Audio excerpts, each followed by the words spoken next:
A day in my life as a work from home mom, solo parent edition. Good day everyone! Let's do another work from home diary before natin matakam ang day off. Weekend na naman but I have to do one more shift. So ayun na nga, kahapon nakabili na ako ng coffee capsules at naka-promo pa sila kasi lesser lang yung nabayaran ko. And these are the ones I got. Napoli, Arpeggio, and Levanto yung mga flavors and I refilled my coffee jar at puno na nga ulit siya. So I just made another iced caramel latte and it's another bakbakan na naman sa trabaho. This Saturday, after my shift, ay plano ko lang na dito lang sa bahay. May need man akong lakarin para bilhin yung ibang gifts para sa family ko pero I know how crowded malls are on a weekend so pinagpaliban ko na lang muna ang mga plano ko. I just want to have a peaceful and relaxing weekend.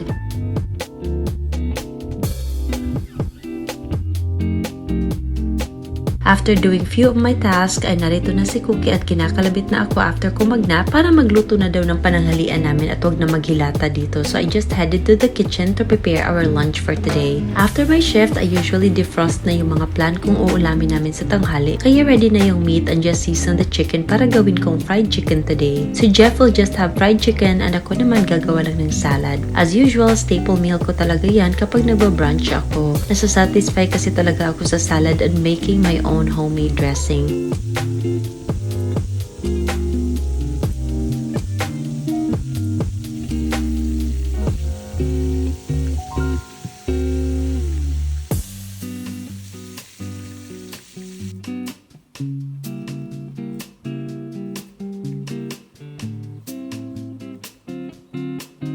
And I paired it with Shepu-Apo juice drink para hindi rin ako masyadong gutumin. Effective talaga to sa akin para hindi ako kain ng kain frequently rin and kahit 2 meals lang ako sa isang araw tapos ganito ay nabubusog na ako.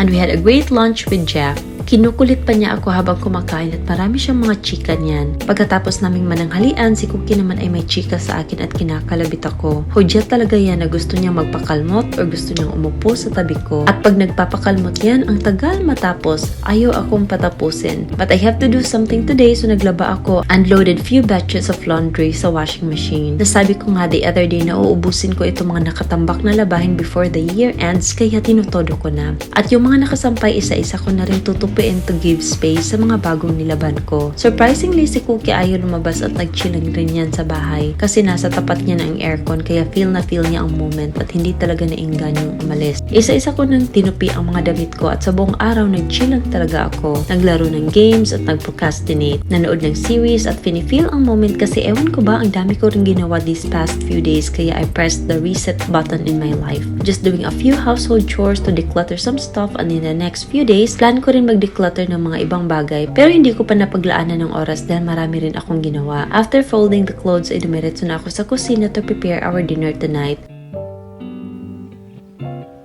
This one is a little bit different kasi magluluto ako ng binga tonight. Ewan ko kung ano ang term niyan sa ibang lugar pero nag-slice muna ako ng mga aromatics na ilalagay ko dito. Para lang itong adobo na recipe but with a twist.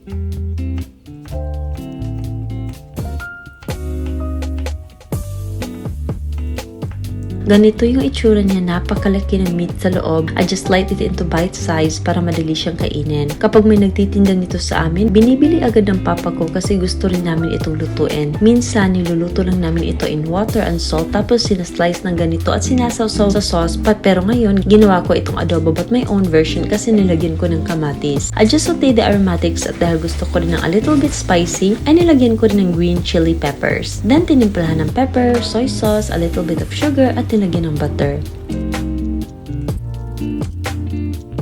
Meanwhile, Jeff has been requesting buldak. Dabukang bibig talaga niya yan, kaya nagluto rin ako nito ngayon. Ayokong dry yung buldak at gusto ko yung may konting sabaw, kaya ganito yung pagkaluto ko.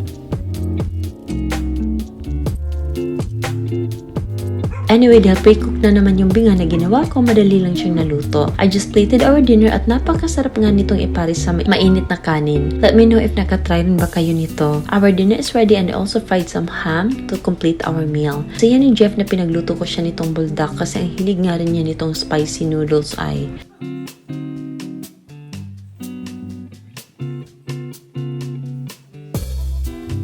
After dinner, pagkatapos ko maghugas ng plato, nadatnan ko na lang si Cookie na natrap na dito sa kumot.